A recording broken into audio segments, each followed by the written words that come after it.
The U.S. Census just released the most recent national data on Thursday. California led the nation once again, with one county having the top net decrease in residents throughout the nation. Several California counties saw the biggest population decline during the pandemic. Latest U.S. Census data released on Thursday shows 4 California counties made the nation's top 10 list for greatest population decline in 2021. The census looked at the U.S. counties that saw significant population declines between April 1st, 2020 and July 1st, 2021, coinciding with the first 15 months of the pandemic. The population declines in over 2/3 of the U.S. counties are due to natural decreases with low birth rates. But the main reason for the decline in several counties of California is because more people moved out than those who moved in. Coming in first place was Los Angeles County, losing over 180,000 residents. Other significant decreases happened in San Francisco, Santa Clara, and Alameda County. In terms of percentages, San Francisco County lost 6.7% of its population during the same time period, second only to New York County on a national scale. The census data didn't give detailed numbers on where Californians are moving to, but it did show that Dallas-Fort Worth, Arlington region of Texas saw a net influx of more than 97,000 residents. It looks like California's gas tax is here to stay. Republican lawmakers once again attempted to suspend the 51 cents per gallon gas tax on Thursday. Assemblyman Kevin Kiley, representing Rockland, attempted to reintroduce Assembly Bill 1638 on March 24th. However, it was denied a hearing on an urgency order in a 48-18 vote. Republican Senator Melissa Melendez wrote on Twitter, "Republican push to have an immediate suspension of the gas tax, and once again, Democrats voted no." Kiley's efforts came one day after Governor Gavin Newsom announced an $11 billion proposal to ease the gas price burden. The proposal includes $400 rebates in the form of debit cards. Every Californian with a registered vehicle may receive a card. Kiley previously introduced the bill in January, but it failed in the state assembly on March 14th. AB 1638 will be reheard in an assembly committee on a different date. A new bill that passed the California Senate will allow workers to leave unsafe work conditions due to emergency situations.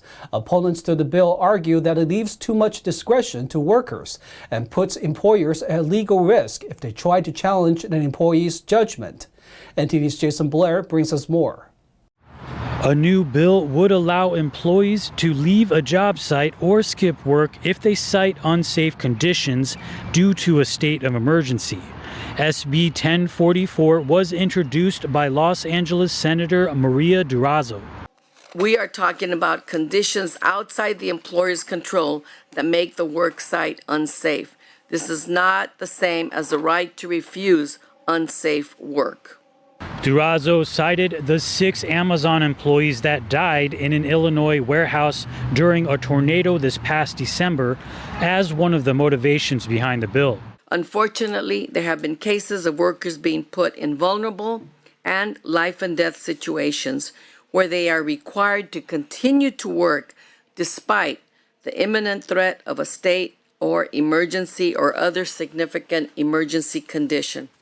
The bill would also require employers to allow workers to keep their cell phones on them in case of emergency situations. Also, a worker must notify their employer if they do leave a site due to unsafe conditions. Opponents to the bill argue that employers could be put at legal risk. For instance, if an employer decides to take disciplinary action with a worker who doesn't notify them of leaving a work site, then under the Private Attorneys General Act, the employer could be sued for workplace violations. Ashley Hoffman from the California Chamber of Commerce said, SB 1044 gives such a broad discretion to employees that if they walk away from a completely safe workplace, the employer could do little in response without risking litigation. The bill did pass the Senate with a 4-1 vote and is now heading to the Appropriations Committee. Jason Blair, NTD News, California. The state's eviction moratorium may continue for another 3 months. A new bill introduced on Thursday would give an extension to people who have applied for rental assistance. A new assembly bill may extend the state's eviction moratorium for a certain group of people. Democratic Assembly members Tim Grayson and Buffy Wicks introduced AB 2179 on Thursday. The bill will extend the eviction moratorium for 3 months for individuals who have open applications for rental assistance. Current state law says people with open rental assistance applications cannot be evicted until March 31st. But the law will also come to an end on the same day. Additionally, new applications for rental assistance will no longer be accepted after April 1st. The California Business, Consumer Services, and Housing Agency says nearly 300,000 people have applications still pending for rental assistance. The rental assistance program will use federal money to pay off applicants' rent fees. Lawmakers plan to hold a public hearing on the bill next week. To have its intended effect, Governor Gavin Newsom would need to sign the bill into law before the beginning of April. Amid a spree of armed robberies, LAPD gives a reminder to locals about wearing expensive accessories in public. NTD's David Lam reports. In a Los Angeles Police Commission meeting this week, the LAPD chief provided crime statistics and warned the public about increasing armed robbery. He said robberies in the city are up 18% compared to last year around this time. But the bottom line to this is that there's been a marked increase of armed robberies involving victims wearing expensive jewelry, as well as just other individuals, whether they're at commercial stores such as mini markets and convenience stores, gas stations, or on the street. Robberies involving a firearm are up 44%, an over 200 case increase compared to 2021. Earlier this week, smash-and-grab robbers looted the high-end Beverly Hills jewelry store in broad daylight. Several weeks ago, a driver of a Lamborghini was attacked. Police said thieves were after his watch.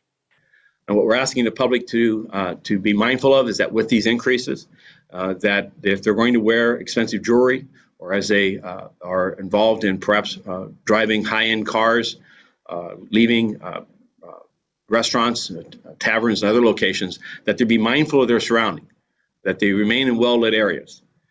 Moore also said traveling in groups can deter opportunists attempting robbery. LAPD stated the department is remaining vigilant and closely tracking the increase in armed robberies, including suspects and vehicle descriptions of those responsible.